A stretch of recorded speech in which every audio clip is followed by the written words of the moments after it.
I would like to call to order the Winthrop School Committee meeting of Monday, October 6, 2025 at 6 p.m. This meeting is being held in the Kirby Hearing Room, Town Hall, 1 Metcalf Square, and it is also being televised live. May I have the roll call, please? Yes, Ms. Leonard? Yes. Mr. Lettieri? Mr. Martucci? Yep. Ms. Petrie? Here. Mr. Perrin? Here. Ms. Barry? Here. Ms. Powell? Here. Please rise for the Pledge of Allegiance.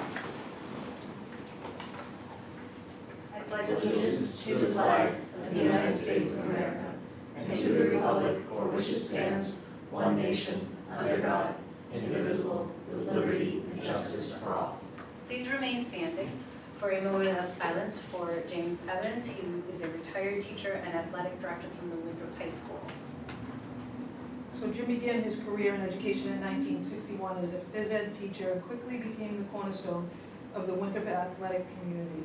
He served as the head baseball coach from 1965 to 1972, leading the team to multiple Northeast Conference titles.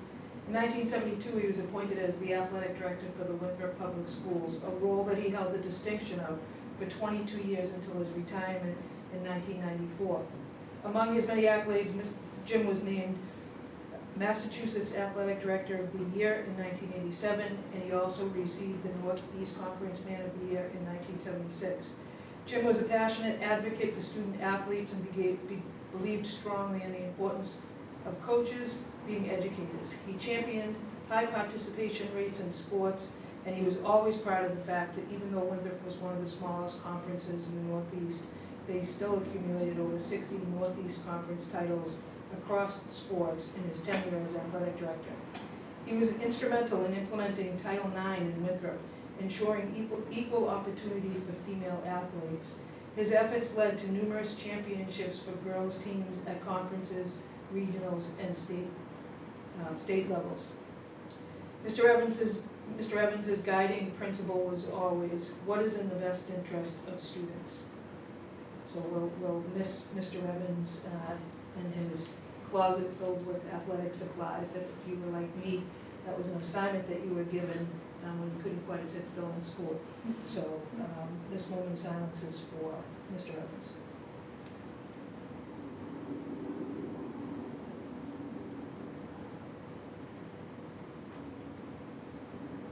Thank you.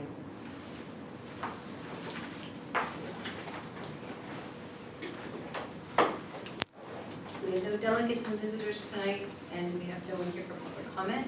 So we will move on to minutes. May I have a motion to approve the minutes of September 22nd, 2025? Motion. Second. Any questions or comments? Any discussion? Hearing none, all those in favor? Aye. Any abstentions? May I have a motion to approve the minutes of September 29th, 2025? Motion. Second. Any discussion? Hearing none, all those in favor? Aye. Any abstentions or objections? Hearing none, motion passes. May I have a motion to approve warrant SVW 26-6 in the amount of $251,995.80? Motion. Second. Any discussion? Hearing none, may I have a roll call? Ms. Leonard? Yes. Mr. Lettieri? Mr. Martucci? Yes. Ms. Petrie? Yes. Mr. Perrin? Yes. Ms. Barry? Yes. Ms. Powell? Yes. May I have a motion for payroll warrant SVW 26-606 in the amount of $908,473.41? Motion. Second.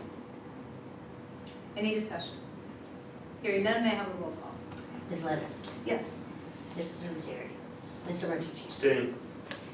Ms. Petrie? Yes. Mr. Perrin? Yes. Ms. Barry? Yes. Ms. Powell? Yes. May I have a motion to approve a request by the Winthrop Gymnastics Academy for St. Patrick's Day Invitational at the high school? Motion. Second. Any discussion? All those in favor? Aye. Any abstentions or objections? Hearing none, motion passes. May I have a motion for the Winthrop School of Performing Arts dance recital also at the Winthrop High School? Motion. Second. Any discussion? Hearing none, all those in favor? Aye. Aye. Any abstentions or objections? Hearing none, motion passes. May I have a motion to approve the Winthrop Lodge of Elks hoop shoot at the Arthur T. Cummings Gym? Motion. Second. Any discussion? Hearing none, may I have, all those in favor? Aye. Any objections or any abstentions or objections? Hearing none, motion passes. Do we have a superintendent's report We tonight? do. So just some general information. We're continuing with negotiations, as you all know, but the community may not. We had negotiations Monday night. Negotiations are open to the public, so folks can attend. If you watch the website, both the town's website and the school's website, you'll see the dates of each meeting that we'll be having. Subcommittee meetings of the school committee are executive sessions, so if you see something that says subcommittee meeting for teacher negotiations, that is a school committee subcommittee meeting, that is not open to the public because we do go into executive session for those. But the general negotiation sessions in between the school committee and the teachers, ESPs, secretaries, and nurses meeting, those are open to the public. So tonight, we will be going into executive session. At the end of this meeting, we'll discuss the dates for the upcoming meetings, so folks can see those posted soon. An update on voting this year, because of the changes at the old middle school, where they'll be tearing that down. Voting will be at the middle school and high school. The town will be communicating what precincts go to either the middle school or the high school. That is a day that teachers are in session, but students are not. We don't anticipate any interference. It'll be held in the cafeteria. Might be a little bit of a semi-parking issue during the day, but it shouldn't be too bad. I think the flow of voters typically comes around 3 or 4 o'clock, and staff will be gone by then, so there'll be more open parking at that point. Wednesday is an early release day for all schools, and as everybody knows, next Monday, the 13th, is a no-school day in observation of Columbus Day. Just a reminder to folks that October 8th, which is this Wednesday, is walk, roll, ride your bike to school day. So be on the lookout for kids, and hopefully if you're driving, you'll go slow that day, because I do anticipate we'll have a lot of students taking scooters and biking to school. A couple of updates on the schools. Coleman Fort Bank School Picture Days are next week, the 14th and the 16th. And on October 15th, everyone who ordered cookie dough is coming to pick that up between 11 and 6. At the coming school throughout this month and leading up to Veterans Day next month, a local veteran, Mr. Richard Honan, will be visiting and meeting with all of our classrooms. He'll be sharing photos and information about his own experiences, as well as discussing the meaning of memorials and other Veterans Day related topics. So the school's excited for that. ATC's Picture Day is October 9th, and we're getting towards the end of the month to start our parent-teacher conferences. They're all on the website. There's outreach going out to parents to sign up for those. Those are the 22nd, the 29th, and November 5th. Kindness Week, which is, we do kindness all year long. We don't just set aside 1 week for it. We do some special activities at the ATC from October 22nd to October 24th. And also, given that it is Kindness Month, they're doing Socktober at the ATC. So there'll be a collection box outside Mrs. Preble's office. For anyone who wants to donate new socks, they'll be donated to local homeless shelters, as they are a much needed item, especially as the cold weather begins to come upon us. At the middle school, October 9th, we're starting our parent conferences. So October 9th, there is evening parent conferences. And then on October 10th, there are sign-ups for parents to do conferences. It's a half day only at the middle school for that day. So all that information is being pushed out to parents through the school. At the high school level, October 3rd was the midpoint of the first quarter. Grades are closed for quarter 1 on November 7th. So parents are reminded to check Power School, keep up on your child's grades. If you have any trouble with Power School, please call the high school. Ask to speak with a guidance counselor, and they will help you out. October 9th is a fun activity, really exciting for our students. Mostly juniors and seniors go, but sometimes our sophomores go.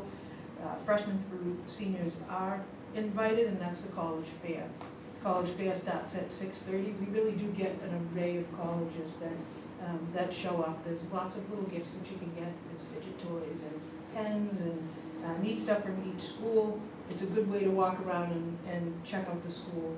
They have all of their folks from the local colleges there that will talk to the kids and give them information about the school.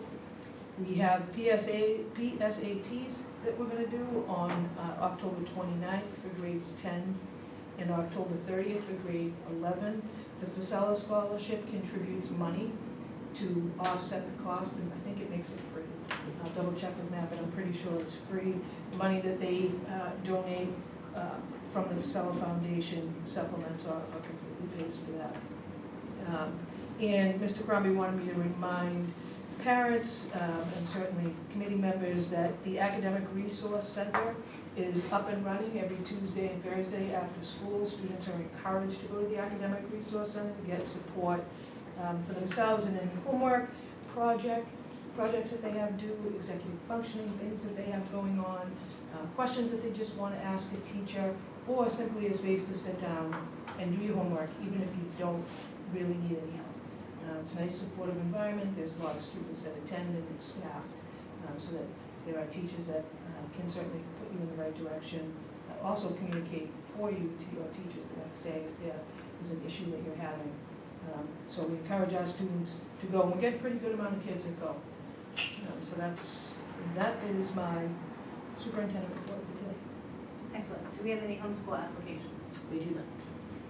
New appointments, hires, resignations, retirements, and postings? Yes, we have a resignation of an ESP at the Cummings School. This particular ESP is going to school to be a teacher and her schedule changed. So she's gonna be with us part-time doing subbing to kind of offset her schedule. So we've posted for that and have not yet hired. And again, the postings for that ESP, still looking for a multilingual teacher at the Gorman Fort Banks, and we have the need for a new ABA, it says technician, it should say tutor, a new ABA tutor for an incoming 3-year-old. Okay. And that brings us to the WHS competency determination policy. Turn that over to Laura. Yeah, so I had given you guys a copy at an earlier meeting, and then I know Patty sent them out in the new packet. So I had hopefully had time to review them and to see if you had any questions. Just to go over in general, the state, since the vote last fall, got rid of the MCAS being used as the competency determination portion of high school graduation. Every city and town has to develop their own policy, which outlines for families what's in place until if and when the state tells us we're gonna do something different. So, as a placeholder for now, we had spoken to a lot of the other districts on the North Shore, mostly just going with their general graduation requirements of the past and passing of your necessary courses, along with, so you can, if you can pass the course, if you don't pass the course, if you pass the final exam, you still meet the competency determination, and, or you can complete a portfolio, an assessment portfolio, in that academic area. So the requirements are 9th and 10th grade standards that are covered for English, Algebra 1, geometry, and one of the sciences, either biology, chemistry, or physics. And that's for this school year. Next school year, you'll also have to pass a US history course. So that will be added in 2027. For the 2026 graduates, it's the same requirements it's always been. You know, we have the community service time as well, like all those other pieces. But for competency determination, you will have to pass your courses or pass your final exam of that course. You know, sometimes we have AF situations where it's an attendance issue, but it's not a competency issue. So the ability to show that you know and have achieved the standards, you have a couple different ways to get there. I do want to open this up for discussion, but to get it for discussion, I want to have a motion on the table to approve the competency determination policy as presented to us. Motion. Second. Discussion. It's a lot of work. I can tell you that. And I have to give credit to Laurie, to Mr. Crombie, and to several other people who were involved in not only reviewing, it's very confusing when the state says we're not gonna do something anymore, and if you wait 5 minutes, they say you're not gonna do that, but you're gonna do this, and we're probably gonna make you do something else in the near future. So a lot goes into it in terms of consideration of a number of things. Our current student population, our students with special needs, who passing of the MCAS has always been a controversial subject. I'll refrain from my personal opinion on it. However, there are still competencies that all students do need to meet. So I do anticipate the Department of Education coming out with something in the future. I don't think they'll go back to MCAS because it was voted as not to do that. We still give the MCAS testing, it's important to do so. It's important for us for benchmark testing, but using it as a requirement to hand you a high school diploma is no longer on the table. So we compared to a lot of different schools, we reached out to a lot of different high schools in this area to see what folks were doing. At the same time, we were receiving calls, hey, what are you guys doing? Just to make sure that sort of everybody is on the same page. So I think our competency determinations are very similar to the districts surrounding us. And it can always be amended if we get through it in the first year. This is due by next, And then change it to December 1st. by December 1st, but that doesn't prevent us from amending it moving forward. And I think there'll be a lot of discussion at many schools about where they're at with it. So, I know that the state is prohibited from using the MCAS, and I am not at all suggesting that we should. I'm just curious about whether or not towns have the flexibility to use it You can't. on their own. The only way that it can be used is if it is a student who is, for example, they'll use the example of if a student came from another country and we don't have the means of getting a transcript or understanding where they've been and where, what they've covered and what they've completed, then in those few cases with them, you have to reach out to the Department of Education, but you will be allowed to use the MCAS for particular students in those kind of situations. And then my other question is, do you have a sense of how many students were unable to graduate because of the MCAS requirement previously? I think we've had, Very small number. yeah, for us in Winthrop, it's maybe 1 or 2 kids in the entire time we'll be giving it. Because you get to do they would always get to do the makeup, a retest, and if you struggle in 10th grade, you can still take it in 11th and 12th grade. And that's still the case in general, but they're not doing like February makeups for like bio, things like that, because it's no longer a requirement. It's not necessary. We have had students with special needs who are unable to, based on their disability, pass the MCAS. And those students, we do portfolio assessments for. However, without passing the MCAS, you don't receive a high school diploma. That's how it used to be.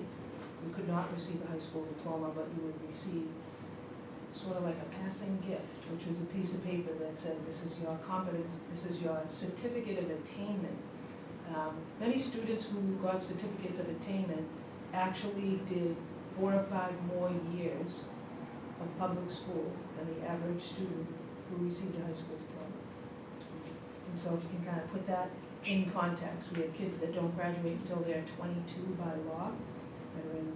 For an example, at our SP classroom, which is students who have intellectual disabilities and autism and the like, and didn't have, the ability to take a paper, pencil, fill in the dot test of MCAS.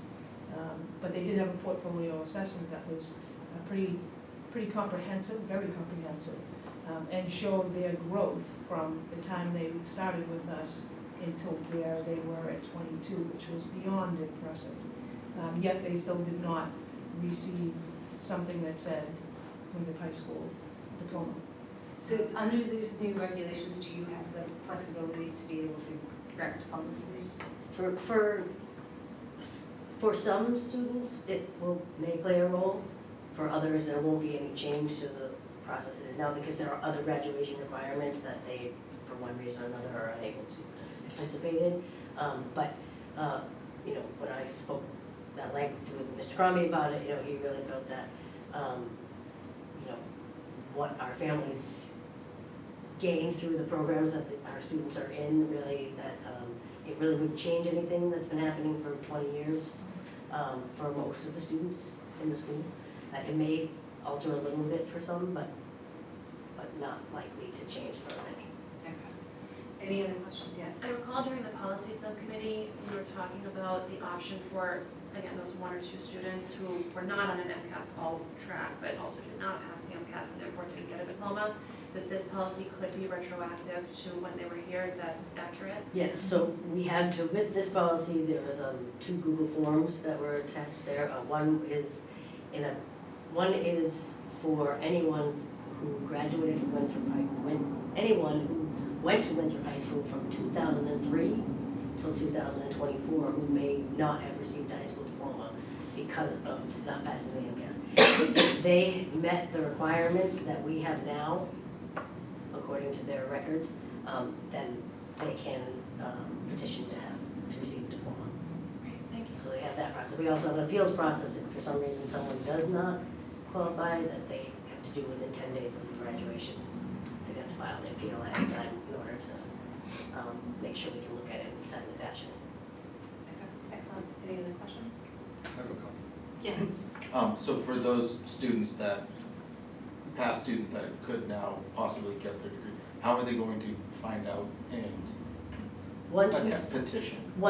is approved, we have to submit it to the Department of Education. The Department of Education is going to publish all of them for all the cities and towns. Okay. And we will have it on the website and post it with links to the Google Forms for both the appeals and for the enroll for the diploma request.